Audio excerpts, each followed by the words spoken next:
تو اے لوگو علم والوں سے پوچھو اگر تمہیں علم نہ ہو۔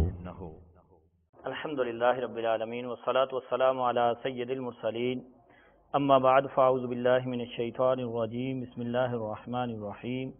الصلاة والسلام علیک یا رسول اللہ وعلی آلک واصحابک یا حبیب اللہ۔ الصلاة والسلام علیک یا نبی اللہ وعلی آلک واصحابک یا نور اللہ۔ مدنی چینل کے ناظرین، ایک دفعہ پھر سلسلہ دارالفتاح اہل سنت کے ساتھ حاضر ہیں۔ انشاءاللہ عز و جل اس سلسلے میں ہم آپ کے سوالات بھی لیں گے اور کچھ سوالات ہمارے پاس موجود ہیں، ان کے جوابات بھی اچھی نیتوں کے ساتھ اول تاخیر اس سلسلے میں شریک رہیے۔ آئیے سب سے پہلے درود پاک کی ایک فضیلت سن لیتے ہیں۔ نبی کریم رؤوف الرحیم صلی اللہ تعالی علیہ وآلہ وسلم نے ارشاد فرمایا، جب تم مرسلین علیہم السلام پر درود بھیجو تو مجھ پر بھی درود بھیجو کہ میں تمام جہانوں کے رب کا رسول ہوں۔ صلو علی الحبیب صلی اللہ تعالی محمد صلی اللہ تعالی علیہ وآلہ وسلم۔ میٹھے میٹھے اسلامی بھائیو، مدنی چینل کے ناظرین، آج کے اس سلسلے میں انشاءاللہ عز و جل ہم روزے کی اقسام اور اس حوالے سے کچھ احکام سیکھنے کی کوشش کریں گے، وہ مسائل کے جن سے اپنے روزے کو درست طریقے سے رکھ سکیں اور پورا کر سکیں، اور جس طرح شریعت ہم سے چاہتی ہے کہ روزہ رکھا جائے، یہ احکام سیکھنا بھی ضروری ہیں۔ تو اگر ہم عاقل و بالغ مسلمان ہیں تو ہم پر ضروری ہے کہ ان احکام کو بھی سیکھیں۔ سب سے پہلے چونکہ آج ہمارے سلسلے کا موضوع روزہ ہے اور روزے کی اقسام اور اس کے احکام کے حوالے سے ہے، تو ابتداً اگر ہمیں یہ پتہ چل جائے کہ روزے کی کون کون سی اقسام ہیں۔ ہم تو عام طور پہ جیسے نفلی روزہ رکھتے ہیں سال کے مختلف ایام میں، اور ایک فرض روزہ، کیا اس کے علاوہ بھی کوئی اس کی اقسام ہیں؟ الحمدللہ رب العالمین والصلاة والسلام علی سید الانبیاء والمرسلین۔ روزے کی 5 اقسام فقہاء کرام نے بیان فرمائی ہیں۔ ایک وہ جو نارمل فرض روزہ ہوتا ہے، یہ تو سب کو ہی پتہ ہوتا ہے، ماہ رمضان مبارک کا، اور دوسرا آپ نے کہا جیسے نفل۔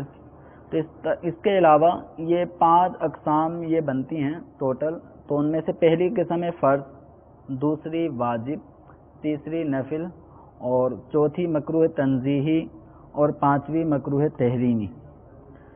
یعنی بعض صورتوں میں روزہ رکھنا فرض ہوتا ہے، بعض صورتوں میں روزہ رکھنے واجب ہوتا ہے، بعض صورتوں میں روزہ رکھنا نفل ہے، بعض صورتوں میں مکروہ تنزیہی اور تحریمی۔ اب ان کی کچھ تفصیل عرض کرتا ہوں۔ فرض روزے 2 قسم کے ہوتے ہیں، فرض معین اور فرض غیر معین۔ تو فرض کی 2 قسمیں ہو گئیں، فرض معین اور غیر معین۔ اب یہ معین میں کون سے روزے شامل ہیں اور فرض غیر معین میں کون سے روزے شامل ہیں؟ تو فرض معین ان روزوں کو کہا جاتا ہے کہ جو ابھی ماہ رمضان جاری ہو اور اس رواں ماہ رمضان میں جو روزے رکھے جا رہے ہوتے ہیں، جس کو ادائے روزہ رمضان یا ادائے رمضان کہا جائے گا۔ تو جو ماہ رمضان جاری ہو اور اس رواں ماہ رمضان میں جو روزے رکھے جا رہے ہوتے ہیں، ان روزوں کو فرض معین روزے کہا جاتا ہے۔ فرض غیر معین، فرض غیر معین سے مراد جیسے کسی نے ماہ رمضان میں روزے نہیں رکھے، کسی عذر شرعی کی بنا پر یا بلا عذر روزے نہیں رکھے، اب اس کو ماہ رمضان کے روزوں کی قضا کرنی ہے، تو قضا کرنا یہ بھی فرض ہے۔ اسی طرح اگر کسی نے قسم کھائی اور وہ قسم توڑ دی، اس کی وجہ سے اس کے اوپر کفارے میں روزے لازم ہوئے، یا کفارے کی کوئی اور صورتیں جن میں روزہ رکھنے کا حکم آیا، تو وہ روزے بھی فرض ہیں، لیکن وہ ہیں فرض غیر معین۔ اب یہ جو معین اور غیر معین کے اعتبار سے جو یہ تقسیم ہم نے فرض کی سنی کہ فرض کی 2 قسمیں ہو گئیں، فرض معین روزے اور فرض غیر معین روزے۔ تو معین روزوں کا نام رکھنے کی وجہ یہ ہے کہ ماہ رمضان المبارک جب رواں ہوگا، چل رہا ہوگا، تو اس ماہ رمضان المبارک میں غیر مریض، غیر مسافر کو ماہ رمضان کے علاوہ کوئی اور روزے رکھنے کی اجازت نہیں ہے، یعنی ماہ نیت بھی رمضان نہیں کر سکتے، مثال فرض روزہ رکھا ہے، ساتھ جو ہے وہ کوئی پچھلا کوئی ایسا قضا رہتا ہے اس کی بھی نیت ساتھ ہی کر لیں. یعنی ایسا اگر کوئی کر بھی لے، معین اس کا نام رکھنے کی وجہ یہ ہے کیونکہ ماہ رمضان مبارک میں روزے رکھنا فرض ہیں، اور یہ ماہ رمضان مبارک روزوں کے لیے متعین کر دیا گیا ہے. فمن شہید منکم الشہر فلیصم، تو ماہ رمضان مبارک یہ روزے کے لیے متعین کر دیا جن پہ روزے فرض ہیں، اور شریعت مطہرہ نے ان سے فرض روزوں کی ادائیگی طلب کی ہے. مثلا جو مسافر نہیں ہے اس کو، اور عاقل و بالغ مرد و عورت، اور مسافر بھی نہیں ہے وہ مریض بھی نہیں ہے، تو ان پر لازم ہے کہ ماہ رمضان میں ماہ رمضان کے روزے رکھیں. اگر یہ ماہ رمضان کے روزوں کے علاوہ کسی اور روزے کی نیت سے بھی روزہ رکھ لے، یہاں تک یعنی فرض معین کا مطلب یہ ہوا کہ ماہ رمضان مبارک میں اگر کوئی کسی اور نیت سے بھی روزہ رکھنا چاہے اور وہ شخص مسافر نہ ہو، مریض نہ ہو، تو ایسی صورت میں اس کا ماہ رمضان ہی کا روزہ ہوگا، کیونکہ ماہ رمضان مبارک یہ رمضان ہی کے روزے کے لیے معین کیا گیا ہے، اس میں کوئی اور روزے نہیں رکھ سکتے. اب فرض کی دوسری قسم غیر معین. اب کسی نے ماہ رمضان کے 10 روزے نہیں رکھے تھے، اب اس کو پورے سال میں کبھی بھی وہ فرض روزے ادا کر سکتا ہے، یعنی ان کے لیے کوئی دن معین نہیں ہے. فرض غیر معین یعنی ان کے لیے کوئی دن کوئی مہینہ معین نہیں ہے کہ جس کے اوپر رمضان کے قضا روزے باقی ہیں تو وہ کون سے مہینے میں رکھے گا، ایسا نہیں ہے. پورے سال میں جب چاہے وہ روزے رکھ سکتا ہے. جس کے اوپر کفارے کے روزے فرض ہوئے، کفارے کی صورتوں میں سے کوئی صورت پائی گئی اور اس پہ روزے فرض ہوئے، تو اب اس کے لیے بھی یہ شریعت مطہرہ نے کوئی مہینہ کہ جس کو کفار کے روزے رکھنے ہو وہ اس مہینے میں رکھے گا، ایسا کوئی مہینہ معین نہیں کیا، کوئی دن معین نہیں کیا. تو اس اعتبار سے اس کو کہتے ہیں فرض غیر معین. پھر آگے فرض معین اور غیر معین کے اعتبار سے آگے فرق پڑتا ہے، انشاءاللہ مزید سوالات کے اندر اس کو بھی آگے بیان کریں گے انشاءاللہ. فرض یہ یعنی روزوں کی پہلی قسم ہوئی فرض، اور فرض کی بھی 2 قسمیں ہو گئیں. پھر اسی طرح واجب، دوسری قسم روزوں کی ہے واجب. پھر واجب کی بھی آگے 2 قسمیں ہو جاتی ہیں، واجب معین، ٹھیک ہے، اور اسی طرح غیر معین. واجب معین کی صورت مثال کیا بنے گی، جیسے کسی آدمی نے منت مانی کہ میرا اگر یہ کام ہو گیا، مثلا نوکری پر میں آ گیا، نوکری لگ گئی، بیمار ہے وہ صحت یاب ہو گیا، یا کوئی گم ہو چکا تھا بچہ وہ جب واپس مل گیا، تو میں ماہ شعبان کے پورے روزے رکھوں گا. اس نے ماہ شعبان معین کر لیا. یا کسی نے یہ کہا کہ میں جمعے کے دن کا روزہ رکھوں گا، اگر میرا یہ کام ہوا تو میں جمعے کے دن کا روزہ رکھوں گا. تو اس طرح کسی مہینے کو معین کر کے روزے رکھنے کی منت مانی، یا کسی ہفتے کو کہ یہ جو ہفتہ چل رہا ہے اس ہفتے کے میں روزے رکھوں گا اگر میرا یہ کام ہو گیا. تو اس طرح جو دن معین کر دیے جائیں گے، مہینہ معین کر دیا جائے گا یا ہفتہ معین کر دیا جائے گا، تو اب جو اس کی منت پوری ہو گئی، جو مطلوب تھا وہ حاصل ہو گیا، بچہ شفا یاب ہو گیا، گم شدہ فرد مل گیا، نوکری لگ گئی، تو اب اس کو ان روزوں کی ادائیگی کرنی ہوگی، اور جو مہینہ اس نے روزوں کے لیے معین کیا تھا اس معین دنوں میں اس کو منت کے روزے رکھنے ہوں گے. اور دوسری قسم ہو جاتی ہے واجب غیر معین. تو مثلا اس کی صورت یہ ہے کہ کسی آدمی نے مہینہ فکس نہیں کیا کہ وہ روزے رکھے گا، یعنی منت مانی کہ میرا یہ کام ہو جائے تو میں 10 روزے رکھوں گا. اب یہ 10 روزے کب سے کب تک، کون سے مہینے میں، یہ اس نے معین نہیں کیا، تو یہ واجب غیر معین. یعنی اگر منت مانی گئی اور منت کے اندر مہینہ فکس نہیں کیا گیا، معین نہیں کیا گیا، دن معین نہیں کیے گئے کہاں سے کہاں تک، کتنے دن سے کتنے دن تک رکھوں گا، تو اب یہ جو روزے واجب ہوں گے اس کی منت پوری ہونے کی صورت میں، تو اب ان روزوں کو وہ 10 روزے کی منت مانی تو کبھی بھی وہ 10 روزے رکھ سکتا ہے. تو یہ واجب غیر معین ہو جائے گا. پھر آگے روزے کی تیسری قسم ہے نفل. نفل کے اندر سنت روزے بھی شامل ہوتے ہیں، کیونکہ لفظ نفل یہ فقہ کی اصطلاح میں فرائض و واجبات کے علاوہ جو بھی چیزیں ہوتی ہیں اس کے لیے نفل کا لفظ بولا جاتا ہے. سنت روزوں کو بھی نفل کہتے ہیں. اب جو سنت، جن دنوں میں روزے رکھنا سنت سے ثابت ہے، ان دنوں میں روزے رکھنا بھی نفل میں شامل ہوگا، کیونکہ لفظ نفل یہ سنت کو بھی شامل ہوتا ہے. اور عمومی اعتبار سے جب فقہاء کرام نماز کے حوالے سے ایک باب قائم فرماتے ہیں، باب النوافل، تو اس باب النوافل کے اندر سنتیں بھی آ رہی ہوتی ہیں اور عام نوافل کا بھی بیان کیا جاتا ہے. تو یہاں جو نفل روزے ہیں، ان نفل روزوں میں سنت روزے بھی شامل ہیں اور وہ روزے بھی شامل ہیں جن دنوں میں روزے رکھنا مستحب ہیں، جیسے عاشورے کا روزہ، 10 محرم الحرام، اس کا روزہ اور اس کے ساتھ 9 تاریخ کا روزہ رکھنا بھی، یہ رسول اکرم صلی اللہ تعالی علیہ وسلم نے روزہ رکھنے کی ترغیب بھی ارشاد فرمائی ہے. اسی طرح ہر مہینے کے 13ویں، 14ویں اور 15ویں تاریخ کو روزہ رکھنا، ان تاریخوں کو ایام بیض کہا جاتا ہے. ایام بیض، با یا ضاد، ایام بیض، بیض مانے روشن.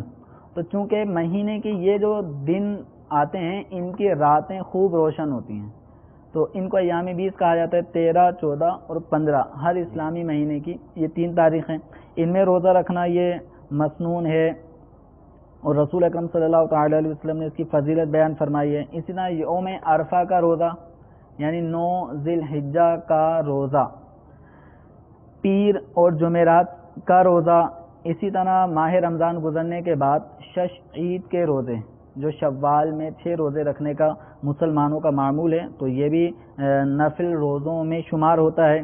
اسی طرح صوم داؤدی، صوم داؤدی کا مطلب یہ ہے کہ ایک دن روزہ رکھا جائے اور ایک دن نہ رکھا جائے.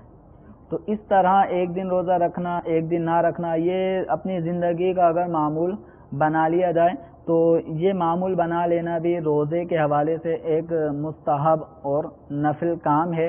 لیکن اس کے اندر یہ یاد رکھیں کہ بعض روزے وہ ہیں جن کا آگے بیان آنے والا ہے کہ ان میں روزے رکھنا ناجائز ہوتا ہے. تو یہ 3 روزے ہو گئے، فرض، واجب اور نفل. اور چوتھی قسم روزوں کی ہے مکروہ تنزیہی، یعنی وہ روزے کہ جن کا رکھنا شریعت مطہرہ کو پسند نہیں ہے، لیکن اس کی ناپسندیدگی گناہ تک لے کے نہیں جاتی. مکروہ تنزیہی، یہ مکروہ کہتے ہیں ناپسندیدہ کام کو، اور مکروہ کی بھی 2 قسم ہو جاتی ہیں، مکروہ تنزیہی اور مکروہ تحریمی. تو روزوں کی چوتھی قسم مکروہ تنزیہی ہے اور 5ویں قسم مکروہ تحریمی. مکروہ تنزیہی کے اندر بھی کچھ روزے داخل ہیں، مثلا صرف اور صرف ہفتے کے دن کا روزہ رکھنا.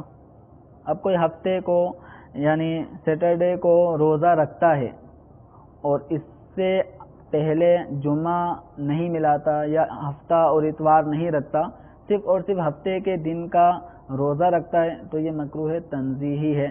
اسی طریقے سے صوم دہر، صوم دہر کا معنی ہے کہ ہمیشہ روزے سے ہونا، پورے سال روزے رکھ رہا ہے، یعنی ایام تشریق اور 10 ذی الحجہ کے علاوہ وہ یا عید الفطر کے علاوہ وہ بقیہ سارے دن پورے سال روزے سے رہتا ہے. تو یہ عمل ناپسندیدہ ہے، کچھ دن روزے نہ رکھ کے بھی گزارنے چاہیے. تو یہ ایک اور صورت ہے صوم سکوت، چپ کا روزہ، یعنی جس میں روزہ دار روزہ رکھنے کے بعد جس طرح کھانے پینے اور حق کے زوجیت ادا کرنے سے رکا رہتا ہے، ان کے ساتھ ساتھ وہ بات چیت کرنے سے بھی رکا رہتا ہے. صوم سکوت، چپ رہنا. چپ رہے، اب روزہ رکھ لیا اور ذہن یہ بنایا ہوا کہ کسی سے بات نہیں کرنی. اب روزہ رکھ کر بات نہ کرنا، کسی سے بھی بات چیت نہ کرنا، ناجائز تو ویسی ناجائز ہوتی ہیں، لیکن جائز باتوں سے بھی بچنا اور بات کا جواب نہ دینا، کوئی بات نہ کرنا، تو یہ صوم سکوت کہلاتا ہے. اور صوم سکوت یعنی جس میں کچھ بھی بات نہ کرے، ایسا روزہ یا روزے میں ایسا انداز اختیار کر لینا، یہ مکروہ تنزیہی یعنی شریعت مطہرہ کو ناپسند ہے. اسی طرح ایک روزہ مکروہ تنزیہی ہے صوم وصال.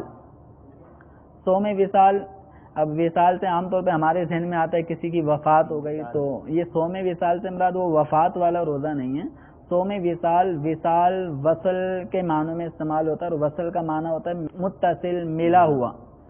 تو صوم وصال کا مطلب یہ ہے کہ ایسے انداز میں روزہ رکھنا کہ بس سحری کھائی، اب روزہ رکھا، اب روزہ رکھنے کے بعد غروب آفتاب ہونے پر افطار کیا جاتا ہے، لیکن یہ افطار نہیں کر رہا، بھوکا رہتا ہے یہاں تک کہ جب اگلا صبح صادق کا وقت آتا ہے تو پھر بغیر کچھ کھائے پھر اگلا روزہ رکھ لیتا ہے۔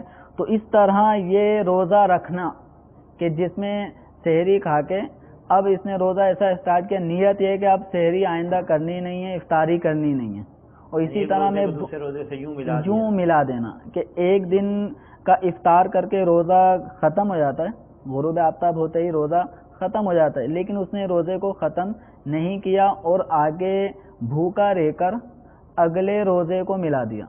تو اس طرح یہ صوم وصال ہے، اور یہ صوم وصال یہ بھی مکروہ تنزیہی ہے۔ البتہ یہ صوم وصال رکھنا یہ ہمارے پیارے آقا صلی اللہ تعالیٰ علیہ وسلم کا خاصہ ہے، اور رسول اکرم صلی اللہ تعالیٰ علیہ وسلم نے یہ صوم وصال رکھنے شروع کیے، اور اس طرح پے در پہ روزے جس میں آپ افطاری اور سحری نہیں فرماتے تھے، جب یہ عمل صحابہ کرام علیہم رضوان نے دیکھا تو صحابہ کرام علیہم رضوان تو حضور کی سیرت کو اور حضور کے کردار کو جو پتہ چلتا ہے کہ حضور نے ایسا فرمایا، یہ عمل کیا، تو اس عمل کو کرتے تھے۔ چنانچہ صحابہ کرام علیہم رضوان کو جب یہ پتہ چلا تو صحابہ نے بھی صوم وصال رکھنا شروع کر دیے، اور یہ نہ افطاری کرتے نہ سحری کرتے، اور یوں یہ بھوک کا سلسلہ، روزے کا سلسلہ چلتا رہتا۔ جب صحابہ کرام علیہم رضوان میں کچھ کمزوری آنے لگی، انسان کھاتا ہے پیتا ہے تو جسم میں توانائی آتی ہے، جب توانائی میں کمی پائی، کمزوری ملاحظہ کی، تو رسول اکرم صلی اللہ تعالیٰ علیہ وسلم نے پوچھا کہ کمزوری کس وجہ سے ہے؟ تو صحابہ کرام علیہم رضوان نے عرض کیا کہ ہم آپ کے بارے میں ہم نے سنا تھا تو ہم نے بھی آپ جیسا روزہ رکھنے کا عمل شروع کر دیا۔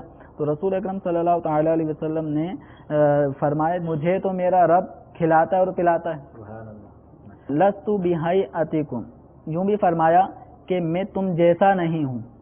بعض روایتوں میں فرمایا گیا ایوکم مثلی، تم میں سے میری طرح ہے کون، مجھے تو میرا رب کھلاتا ہے، میرا رب پلاتا ہے۔ تو یوں رسول اکرم صلی اللہ تعالیٰ علیہ وسلم نے صحابہ کرام علیہم رضوان کو صوم وصال سے منع فرمایا۔ تو روزے کی یہ 4 قسمیں ہو گئیں، اور 5ویں قسم ہے روزے کی مکروہ تحریمی، یعنی وہ روزہ کہ جس انداز میں روزہ رکھنے کو شریعت مطالعہ نے سختی سے منع کیا ہے، اور وہ روزے ہیں عید الفطر کا روزہ، یعنی یکم شوال جو عید کا دن ہوتا ہے جس کو میٹھی عید کہتے ہیں، تو اس کا روزہ رکھنا مکروہ تحریمی، اور اسی طریقے سے عید الاضحیٰ، یہ 2 روزے، تیسرا اور چوتھا پانچواں، یہ 11، 12، 13 ذی الحجہ، ٹوٹل پورے سال میں ایک مسلمان پر 5 دن کے روزے رکھنا یہ ناجائز اور گناہ ہیں۔ تو ان 5 دنوں میں اگر کوئی روزہ رکھتا ہے تو یہ مکروہ تحریمی فعل کا مرتکب ہوگا، گناہ گار ہوگا۔ تو یوں یہ روزے کی 5 اقسام ہو جاتی ہیں: فرض، واجب، نفل، مکروہ تنزیہی اور مکروہ تحریمی۔ تو مدنی چینل کے ناظرین، آج ہم نے روزے کی 5 اقسام کافی تفصیل سے الحمدللہ عز و جل سنی۔ امید ہے کہ بہت کچھ سیکھنے کو ملا ہوگا، کئی ایک سوالات بھی آپ کے ذہن میں پیدا ہوئے ہوں گے۔ آئیے کچھ مزید میرے ذہن میں بھی اس حوالے سے سوالات آئے، وہ بھی ہم کریں گے انشاءاللہ، اور کچھ پہلے آپ کی کالز لے لیں۔ صلو علی الحبیب صلی اللہ تعالی علی محمد صلی اللہ علیہ وسلم۔ السلام علیکم۔ وعلیکم السلام ورحمۃ اللہ۔ مولانا صاحب، میں طارق عزیز ڈیرہ اسماعیل خان سے بول رہا ہوں۔ مولانا صاحب سے میرا سوال ہے کہ بعض لوگ جو ہے وہ جب روزے میں زیادہ پیاسے ہوتے تو وہ منہ کے اندر برف کا ایک ٹکڑا رکھتے ہیں اور وہ کہتے ہیں کہ اس سے میرا پیاس بجھتا ہے۔ آپ اس پر تھوڑا روشنی ڈالیں۔ السلام علیکم ورحمۃ اللہ وبرکاتہ۔ وعلیکم السلام ورحمۃ اللہ۔ مزید محمد البان اطاری عرض کر رہا ہوں اورنگی ٹاؤن سے۔ مجھے دعوت اہل سنت سلسلہ میں یہ سوال کرنا ہے کہ نفلی روزہ کے لیے سحری رات کو ہی کھا کر سو سکتے ہیں یا نہیں؟ براہ کرم اس کا جواب ارشاد فرما دیجیے۔ السلام علیکم ورحمۃ اللہ وبرکاتہ۔ وعلیکم السلام ورحمۃ اللہ وبرکاتہ۔ تو مزید بھی ہمارے پاس کالز موجود ہیں، لیکن پہلے ہم ان کا لے لیں۔ طارق بھائی ڈیرہ اسماعیل خان سے کہہ رہے ہیں کہ گرمی کی وجہ سے بعض لوگ برف کا ٹکڑا منہ میں رکھ لیتے ہیں روزے کی حالت میں، کہتے ہیں کہ ہمارا روزہ ہو جائے گا، یعنی ایک ٹھنڈک کے لیے۔ اور بھی کئی ایک طریقے ٹھنڈک کے لیے لوگ اپناتے ہیں۔ بعض جیسے روزہ رکھ لیا، گرمی ہے تو نہانے کے لیے، پنجاب وغیرہ میں تو نہروں پہ ہی نہانے کے لیے چلے جاتے ہیں۔ تو اب یہ نہانے کے لیے نہا کر ٹھنڈک حاصل کرنا، یا جیسے انہوں نے بتایا برف کا ٹکڑا رکھ کے یا منہ میں پانی ڈال کے یا ویسے شاور سے نہا کر، تو اس حوالے سے کچھ رہنمائی فرما دیں۔ دیکھیں، سب سے پہلی بات تو یہ ذہن میں رکھ لیں کہ بے صبری کا مظاہرہ کرنا یہ شریعت مطہرہ کو پسند نہیں ہے۔ روزہ رکھنے میں آپ کو بھوکا رہنا ہے، پیاسا رہنا ہے، اب اس طرح کے کام کرنا کہ جس میں بے صبری کا ایک مظاہرہ ہو رہا ہے کہ برف کا ٹکڑا منہ میں رکھ لینا۔ دوسرا، یہاں پر یہ خدشہ مزید بڑھ جاتا ہے منہ میں برف کا ٹکڑا رکھ لینے کی صورت میں کہ اب یہ برف گھلے گی، گھلنے کے بعد اگر ایک قطرہ بھی حلق سے نیچے اتر گیا تو روزہ ٹوٹ جائے گا۔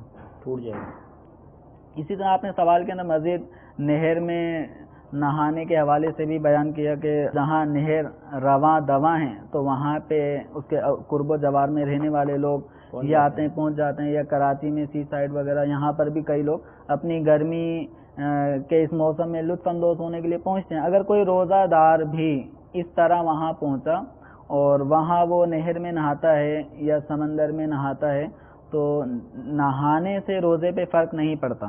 صحیح۔ البتہ اگر نہانے میں اگر پانی منہ میں چلا گیا اور یہ ممکنات میں سے ہے تو لہذا سے نہیں گیا، ناک سے چلا گیا، ناک کے ذریعے چلا جائے یا منہ کے ذریعے چلا جائے تو پانی اگر حلق سے نیچے اتر گیا تو اس سے روزہ ٹوٹ جائے گا۔ تو لہذا ٹھنڈک حاصل کرنا اپنی جگہ، لیکن روزے میں احتیاط ضروری ہے۔ ٹھیک ہے۔ تو طارق بھائی ڈیرہ اسماعیل خان سے ان کے توسط سے مدنی چینل کے بہت سے ناظرین کی حوالے سے رہنمائی ہو گئی۔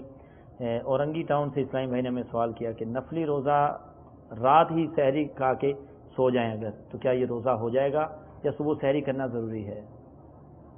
روزوں کی جو صورتیں ہیں ان میں نفل روزہ اسی طریقے سے ماہ رمضان المبارک جو ابھی چل رہا ہے اور اس کے ادا روزے، یوں ہی نظر معین، مثال کے طور پہ کل پیر شریف ہے، اب کسی نے منت مانی کہ کل پیر کا میں روزہ رکھوں گا، اب نظر کسی چیز پہ موقف بھی رکھ کے ہو سکتی ہے اور بغیر موقف کیے بھی کہ بس کل کا روزہ رکھنا مجھ پہ لازم ہے، یوں اگر کسی نے منت مان لی تو ماہ رمضان مبارک جاری ہو اس کے روزے یا نظر معین اس کے روزے یا نفل روزے، ان روزوں کے اندر رات میں ہی نیت کرنا ضروری نہیں ہے، رات میں ہی نیت کرنا ضروری نہیں ہے۔ ان روزوں کی نیت رات سے یعنی کل کے غروب آفتاب سے، جیسے آج کا غروب آفتاب ہو گیا تو آج سے لے کے کل کے ظاہر کبریٰ تک، ان روزوں کی نیت کی جا سکتی ہے، نفل کے بھی، ماہ رمضان مبارک کے ادا روزے اور نظر معین۔ تو اب اگر کسی نے رات کو نیت کر لی نفل روزے کی تو نفل روزے کی نیت رات میں بھی ہو سکتی ہے، سحری جیسے 12-1 بجے خوب ڈٹ کے کھا لیا، 2 بجے اٹھ کے کھا لیا پھر سو گئے تو اس طرح بھی روزہ ہو جائے گا۔ اور ان روزوں کے اندر جو نیت ہے مزید ضمناً نفل روزوں کا جیسے سوال میں تذکر آیا تو مزید ماہ رمضان مبارک کے ادا روزے یا نظر معین اور نفل روزوں میں مزید ایک اور صورت عرض کرتا ہوں کہ اگر کسی آدمی کا رات میں روزہ رکھنے کا ارادہ تھا اور سحری نہیں کی، آنکھ نہ کھلی تو اس کا روزہ ہو جائے گا، ٹھیک۔ اسی طرح کسی آدمی کا رات کو روزہ رکھنے کا ارادہ نہیں تھا، ماہ رمضان مبارک میں ہی لے لیں، کسی کا ارادہ بنا کہ روزہ نہیں رکھوں گا، کیوں نہیں رکھوں گا؟ کیونکہ مجھے آگے سفر پہ جانا ہے یا کوئی بھی، یا مسافر ہے اور وہ کسی جگہ حالت سفر میں ہی ہے، اس کا ارادہ ہو جاتا ہے کہ مجھے کل روزہ نہیں رکھنا، تو اس کو ایک رخصت بھی ہے ماہ رمضان میں وہ روزہ رکھے نہ رکھے۔ تو اب وہ مسافر کے روزہ رکھنے کی نیت رات میں نہیں تھی، یا کل پیر کا دن ہے اور آج ہم سوئے اور ارادہ ہمارا نہیں تھا کہ روزہ رکھنا ہے، لیکن اب فجر میں اٹھے یعنی صبح صادق ہو چکی ہے، اب ذہن میں آتا ہے کہ میں روزہ رکھ لوں، مسافر ماہ رمضان میں اب اس کے ذہن میں آتا ہے کہ میں روزہ رکھ لیتا ہوں، رات میں نیت یہ تھی کہ نہیں رکھنا۔ اسی طرح ایک آدمی سویا اور کل پیر شریف کے دن صبح فجر میں اٹھتا ہے، اب اس وقت اس کے ذہن میں آتا ہے کہ چلیں پیر کا مبارک دن ہے تو میں روزہ رکھ لیتا ہوں، تو چونکہ ان دنوں میں ان روزوں کی رات میں نیت کرنا ضروری نہیں ہے، تو ان کی نیت اگر کوئی کرنا چاہے فجر کے وقت میں بھی تو کر سکتا ہے. اسی طریقے سے ظاہر کبریٰ سے پہلے تک وہ روزے کی نیت کر سکتا ہے. ٹھیک ہے. ظاہر کبریٰ یہ جب دن آدھا ہو جاتا ہے، جی، طلوع آفتاب صبح صادق سے لے کے مغرب تک کے اس وقت کو اگر ہم 2 حصوں میں ڈیوائڈ کر لیں، تقسیم کر لیں، تو جو پہلا آدھا حصہ جہاں ختم ہوگا اس وقت سے ظاہر کبریٰ کا وقت شروع ہو جاتا ہے. عام طور پہ لوگ جسے زوال کا وقت شروع لوگ ہو گیا اس کو کہتے ہیں. زوال کا وقت کہتے ہیں. تو عوامی لینگویج میں زوال کے وقت سے پہلے تک ان روزوں کی نیت کی جا سکتی ہے. اگر کسی نے نیت کر لی تو یہ روزے بھی ادا ہو جائیں گے. لیکن اس سے بعض لوگ یوں نیت کرتے ہیں، سحری کھا بھی لی یا رات کو کھائی تھی، اب وہ کہتے ہیں کہ ہم ذرا دیکھیں گے 12 بجے تک اگر بھوک لگ گئی تو پھر تو روزہ نہیں رکھیں گے، کھانا کھا لیں گے، لیکن اگر 12 بجے تک نہیں لگی تو پھر بعد میں چلو اس ٹائم جا کے بالکل نیت کر لیں گے. یہ اس طرح نیت میں تذبذب نہیں ہونا چاہیے، کیونکہ نیت ہے دل کے پختہ ارادے کا نام. صحیح. تو اب اگر آپ کا روزہ رکھنے کا ارادہ یوں ہے کہ اگر کہیں سے دعوت آ گئی، یعنی نفل روزہ کوئی رکھنا چاہ رہا ہے اور کل پیر شریف ہے وہ کہتا ہے کہیں سے اگر دعوت آ گئی تو روزہ نہیں آئی تو روزہ ہے، تو اس طرح یہ تذبذب کی صورت میں روزہ نہیں ہوتا. تو روزہ رکھنے والے کو چاہیے کہ مکمل پرعزم ہو کے روزے کی نیت کرے. نیت کے اندر یہ جھول نہیں آنا چاہیے، 2 رائے نہیں بننی چاہیے. اور بھی ہمارے پاس سوالات موجود ہیں مدنی چینل کے ناظرین نے جو ہم سے پوچھے ہیں. آئیے مزید کال کی طرف بڑھتے ہیں اور دیکھتے ہیں مدنی چینل کے ناظرین ہم سے کیا پوچھ رہے ہیں. صلو علی الحبیب صلی اللہ تعالی علی محمد صلی اللہ علیہ وسلم. السلام علیکم ورحمۃ اللہ وبرکاتہ. وعلیکم السلام ورحمۃ اللہ وبرکاتہ. ابو سبحان باب المدینہ سے عرض کر رہا ہوں. میرا سوال یہ ہے کہ ایک اسلامی بھائی باب المدینہ سے راولپنڈی سفر کر کے جاتے ہیں، رمضان کا مہینہ ہے، تو اس میں وہ مسافر ہیں اور اگر روزہ رکھ کے یہاں سے چلے جائیں اور ان کا روزہ رکھنا ان کے لیے آسان بھی ہو، تو کیا وہ روزہ رکھ لیں گے تو ان کا وہ فرض پورا ہو جائے گا؟ جزاک اللہ خیرا. آمین. تو ابو سبحان بھائی نے ہمیں یہ کال باب المدینہ سے ہی کی ہے. تو مسافر یعنی روزہ اگر رکھ لے، آپ پہلے تذکرہ فرما رہے تھے کہ مسافر پر روزہ فرض نہیں ہے رکھنا. مسافر سے اس وقت روزہ رکھنے کا مطالبہ نہیں ہوا. مسافر بھی غیر مسافر کی طرح روزہ اس پہ بھی فرض ہے. صحیح. لیکن بیماری یا سفر کی ان اعذار کی بنا پہ شریعت مطہرہ نے اس وقت ماہ رمضان کے روزے رکھنے طلب نہیں کیے. صحیح. اس صورت میں یہ ہے کہ اگر یہ سفر پہ ہیں تو نفل ان کے ایسا نہیں ہے کہ ان کے لیے روزہ رکھنا فرض نہیں ہے، ان کے لیے اب نفل ہو جائے، ایسا نہیں ہے. سوال کی جو روح جو پتہ چلی وہ یہی کہ یہ سمجھے کہ مسافر پہ روزے فرض نہیں ہیں، تو اگر اس نے اب نفل ہو جائیں گے، اب اس نے روزہ رکھ لیا تو آیا وہ فرض ادا ہوا کہ نفل ہوا؟ ایسا نہیں ہے. مسافر پر بھی ایسے ہی روزے فرض ہیں جیسے غیر مسافر پہ. بس فرق یہ ہے کہ مسافر کو یہ رعایت اور رخصت مل جاتی ہے کہ یہ ماہ رمضان میں چاہے تو روزے نہ رکھے، لیکن اگر وہ روزے رکھ لیتا ہے تو اس سے ایسا نہیں ہے کہ اس کے حق میں وہ روزہ نفل کہلائے اور نفل رکھ کر فرض ادا ہو جائے. ایسا نہیں ہے، بلکہ اس کے لیے بھی روزہ فرض ہی ہے. فی الفور روزہ رکھنے کا یہ تھا کہ فرض نہیں تھا، بعد میں اس کی گنتی پوری کرنی اس کو لازمی تھی. لیکن اللہ تبارک و تعالی نے جہاں پر بیماری یا سفر کے باعث روزے نہ رکھنے کا جو ایک سہولت اور رعایت عطا فرمائی ہے، اس کے بعد اللہ تعالیٰ نے یہ فرمایا وَأَن تَصُومُوا خَيْرٌ لَكُمْ. سبحان اللہ. پھر بھی روزے اس حالت میں بھی رکھ لینا تمہارے لیے بہتر ہے. تو مسافر اگر باب المدینہ کا پنڈی جاتا ہے اور سفر کی حالت میں وہ روزہ رکھ لیتا ہے تو اس حالت میں رکھا ہوا روزہ اس کا رمضان ہی کا روزہ کہلائے گا. ہاں البتہ مسافر کو ایک یہ صورت ہوتی ہے کہ مسافر اگر چاہے حالت سفر میں اگر کسی اور روزے کی نیت کر لے تو اس کا وہ دوسرے روزے کی ادائیگی ہو جاتی ہے. مثلا مسافر نے کسی اور واجب کی نیت ایک روزہ کسی پہ پہلے سے تھا یا کفارے کے روزے 3 روزے قسم ٹوٹنے کی بنا پہ 3 روزے ان کے اوپر لازم ہوئے تھے. اب مسافر نے حالت سفر میں ماہ رمضان کی نیت سے نہیں بلکہ اس نے ان 3 روزے جو اس کے اوپر قسم کی وجہ سے لاگو ہوئے تھے ان روزوں کی نیت سے روزے رکھ لیے تو اس کے روزے یہ قسم والے ادا ہو جائیں گے. ماہ رمضان کے 3 روزے جو نہیں رکھ پایا وہ بعد میں قضا کرے گا. لیکن اگر مسافر کے علاوہ کوئی مقیم شخص ماہ رمضان میں کسی بھی نیت سے اگر روزے رکھے گا تو اس کا رمضان ہی کا روزہ ادا ہوگا. صحیح. اور مسافر کا یہ تھوڑا سا فرق آ جاتا ہے. یہاں ایک مسافر کے حوالے سے بعض وہ مسافر ہیں جو مسافر ہی رہتے ہیں، جیسے بسوں کے کنڈکٹر ہیں، ڈرائیورز ہیں، اور وہ لمبے روٹ پہ جاتے ہیں، ٹرکوں کے ڈرائیورز ہیں، وہ مستقل سفر ٹرین والے ہیں جن کا کام ہے سفر میں رہنا. یعنی یہاں سے گئے مثال پشاور گئے، وہاں بھی 1-2 دن رکے، وہاں بھی مسافر ہیں، پھر آئے.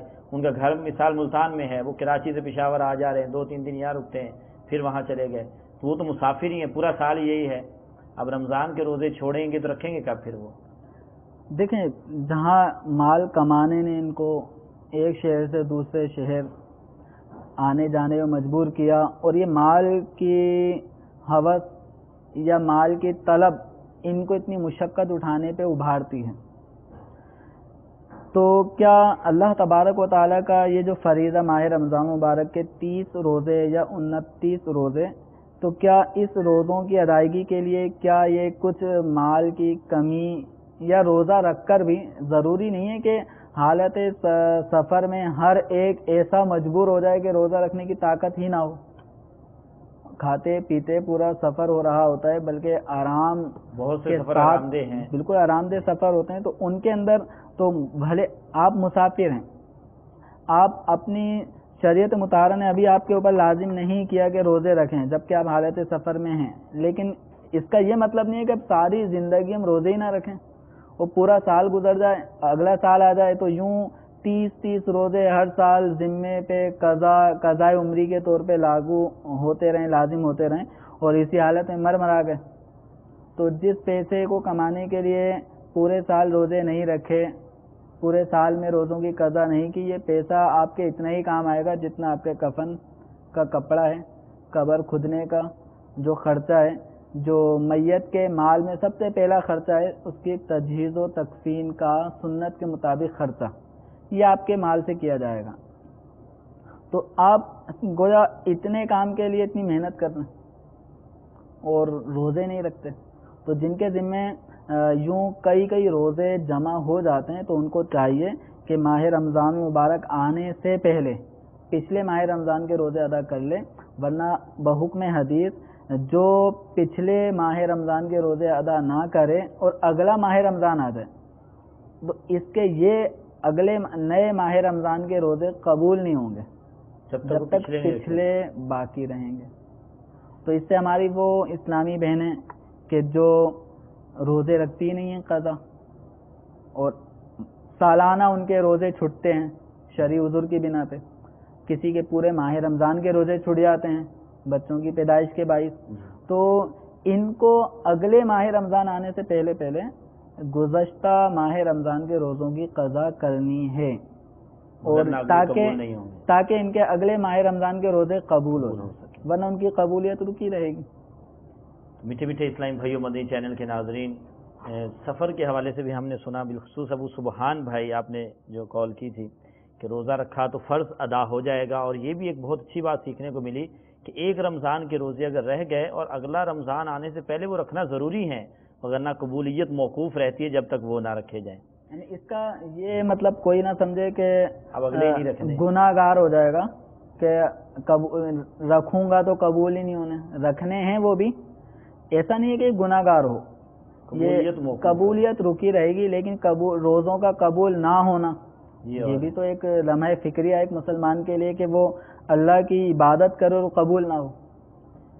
تو مزید ہمارے پاس کچھ کال موجود ہیں، مدنی چینل کے ناظرین کی طرف بڑھتے ہیں کہ وہ ہم سے کیا پوچھ رہے ہیں. صلو علی الحبیب صلی اللہ تعالی علی محمد صلی اللہ علیہ وسلم. جی میں آپ یہ پوچھنا چاہ رہا تھا کہ میں بیماری کی وجہ سے جیسے رمضان شریف کے جو روزے ہیں اگر وہ رہ گئے جیسے اس میں انجیکشن وغیرہ لگتے ہیں تو اس کے بارے میں کیا احکامات ہیں کہ بعد میں ان کی قضا ہوتی ہے یا کس طریقے سے، اس کے بارے میں بتا دیجیے۔ دو صورتیں ان کے سوال میں بن رہی ہیں، ایک تو بیماری کی وجہ سے روزے ہی رہ گئے، اور ایک یہ کہ بیماری تھی روزے رکھے اور انجیکشن لگواتے رہے، ان روزوں کا کیا حکم ہے؟ دیکھیں اس میں بیماری کے باعث روزے نہ رکھنے کی ایک اجازت ہے۔ تو اگر کوئی بیماری کے باعث ایسی بیماری کہ جو بیماری واقعتاً روزہ نہ رکھنے دے، صرف ہلکا سا سر میں درد ہوا تو یہ وہ بیماری نہیں ہے کہ جس سے ماہ رمضان کا روزہ نہ رکھا جائے۔ ایسی بیماری کہ جس بیماری کی وجہ سے روزہ رکھنا سخت دشوار ہو جائے، یعنی روزہ رکھنے کی طاقت نہ ہو، یا روزہ رکھنے کے باعث اس کے بیماری بڑھنے کا اندیشہ ہو۔ اب جیسے ایک بیمار ہے، اگر وہ دوا کھائے گا تو صحیح ہو جائے گا، ایک دو دن دوا کھائے گا تو اگلے روزے صحت یاب ہو کر رکھے گا، اور اگر وہ دوا نہ کھائے روزے رکھے تو ہفتے بھر تک وہ بیماری بڑھتی چلی جائے گی۔ تو اگر کسی کا اتنا تجربہ ہے کہ جب کبھی میں نے دوا نہیں کھائی اور بیماری اور روزے رکھے تو بیماری بڑھ گئی، تو اور کچھ صورتیں بن سکتی ہیں۔ تو اگر بیماری کی وجہ سے کوئی روزے نہیں رکھتا تو بعد میں ان کے روزوں کی قضا ان کو کرنی ہوگی۔ اب یہاں کے انجیکشن لگوانا، اب بعض بیماریاں جیسے ایسی ہو سکتی ہیں کہ جس کے اندر انجیکشن لگے، لیکن یہ ذہن میں رکھ لیں کہ انجیکشن لگنے سے روزہ ٹوٹتا نہیں ہے، نہیں ٹوٹتا، انجیکشن لگنے سے روزہ ٹوٹتا نہیں ہے۔ اب یہ سائل محترم کو انجیکشن کے علاوہ اور کوئی ایسی چیز تو نہیں تھی کہ جیسے دوا کھانی پڑتی، جیسے انہیلر، بعض سانس کے مریضوں کو انہیلر ایک پمپ ہوا کا ہوتا ہے، اس کے اندر لکوڈ دوا ہوتی ہے، تو اس کے ذریعے وہ پمپنگ جب کرتے ہیں تو سانس بحال ہو جاتی ہے، تو وہ کیمیکل دوا کے وہ حلق تک پہنچتے ہیں، نیچے جاتے ہیں اور ٹھنڈک سی محسوس ہوتی ہے۔ وہ باقاعدہ کیمیکل کے قطرات ہوتے ہیں جو ہوا کی شکل اختیار کر کے اندر جاتے ہیں اور پھر وہ سانس بحال ہو جاتا ہے۔ انہیلر اگر کسی کو لینا پڑتا ہے اور سانس اس کی ایسی اکھڑی جا رہی ہے، انہیلر نہ لے تو وہ سخت دشواری میں آ جائے گا۔ تو ایسی صورت میں اگر اس نے روزے میں انہیلر استعمال کیا تو روزہ ٹوٹ جائے گا، بعد میں قضا رکھنی ہوگی۔ لیکن انجیکشن یہ رگوں کا ہو یا خون کا ہو، اس سے روزہ نہیں ٹوٹتا، بھلے اس سے طاقت آتی ہو انجیکشن، بھلے اس سے طاقت آتی ہو۔ یہ الگ بات ہے کہ روزے میں طاقت حاصل کرنے کے لیے انجیکشن استعمال کرنا، تو یہ شریعت مطہرہ کو یہ ناپسند ہے، چونکہ اب یہ روزہ رکھنے کا مقصد ہے لعلکم تتقون، پرہیزگاری نصیب ہونا۔ اب کھاتے پیتا آدمی، اس میں پرہیزگاری اتنی نہیں آتی جتنا بھوک اور پیاس سے اپنے آپ کو دوچار کرنے میں آتی ہے۔ تقوی اور پرہیزگاری یہ نفس کشی سے حاصل ہوگی، اور نفس کو لگام دینے کے لیے بھوکا رہنا ہوگا۔ اب ہم انجیکشن لگا کے پھر وہی طاقت، اب بھوک تو اپنی جگہ ہے لیکن وہ بھوک کا احساس مٹ جائے گا اور طاقت بحال ہو جائے گی، تو جو روزے کا مقصود تھا حاصل نہیں ہوگا، تقوی اور پرہیزگاری کا حصول، اور یہ حاصل ہونا ہے بھوک کے احساس سے، تو بھوک کا احساس ہونا چاہیے، تو اس لیے یہ مناسب نہیں ہے۔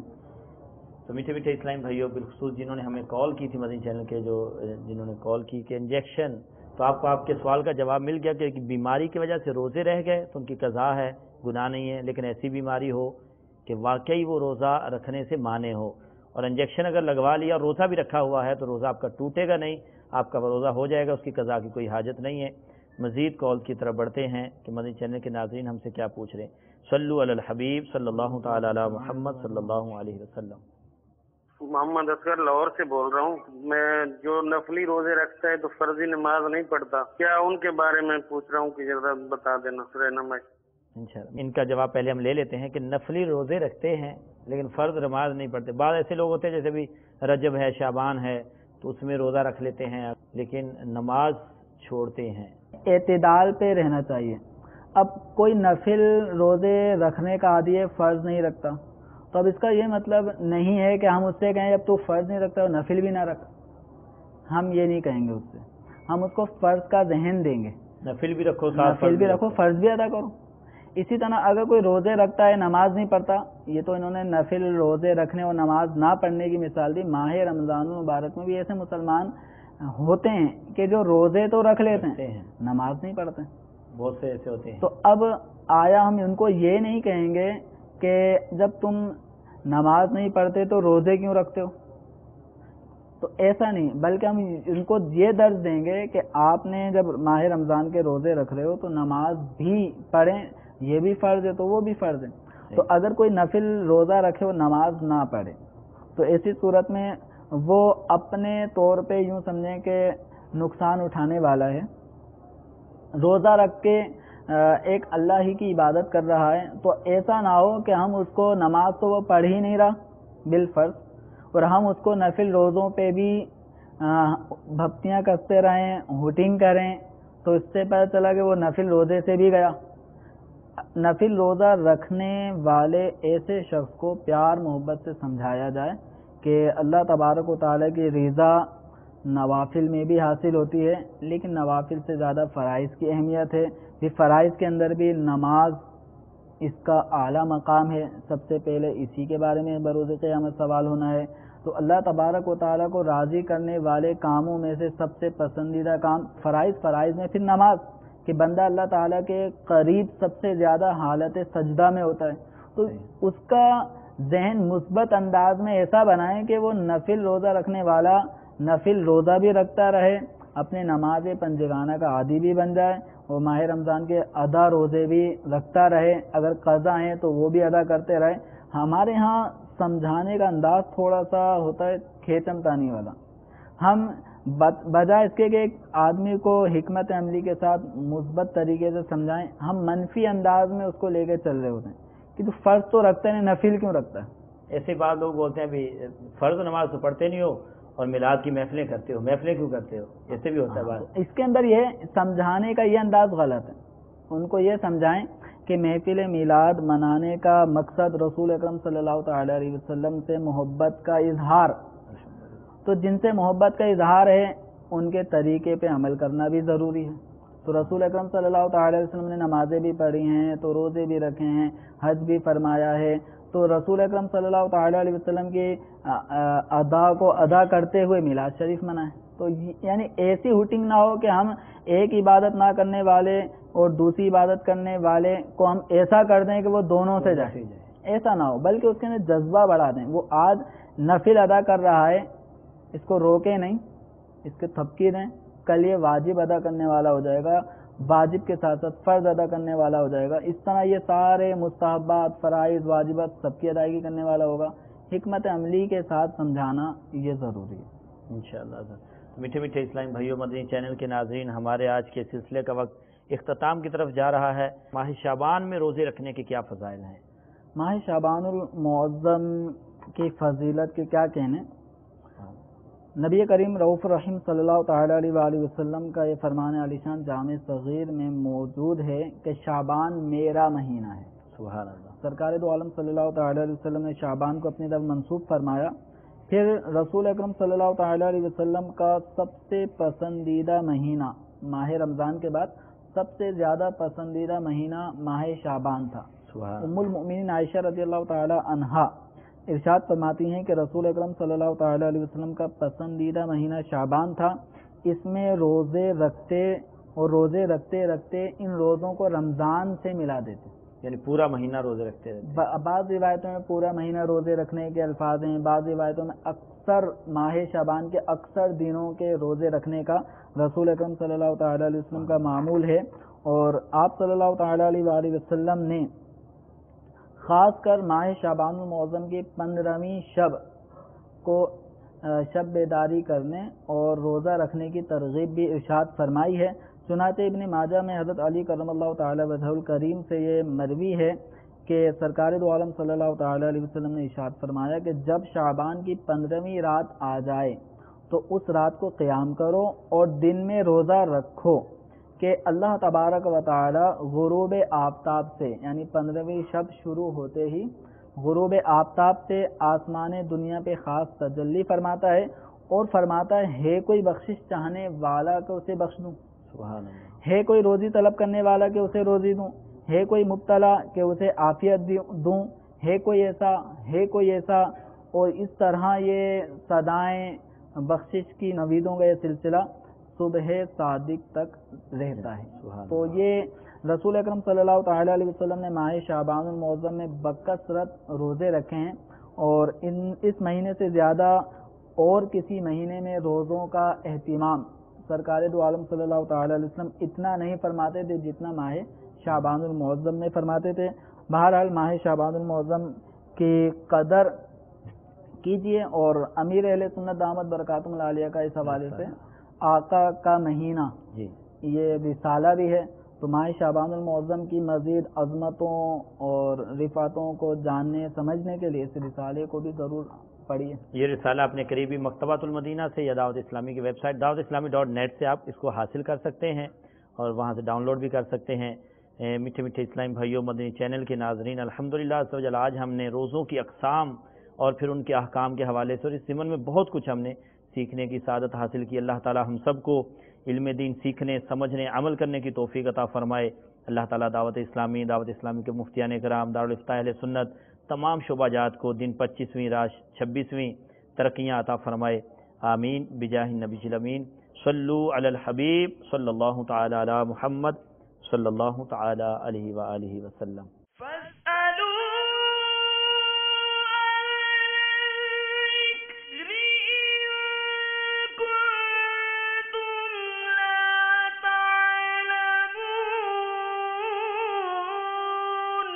تو اے لوگو، علم والوں سے پوچھو اگر تمہیں علم نہ ہو۔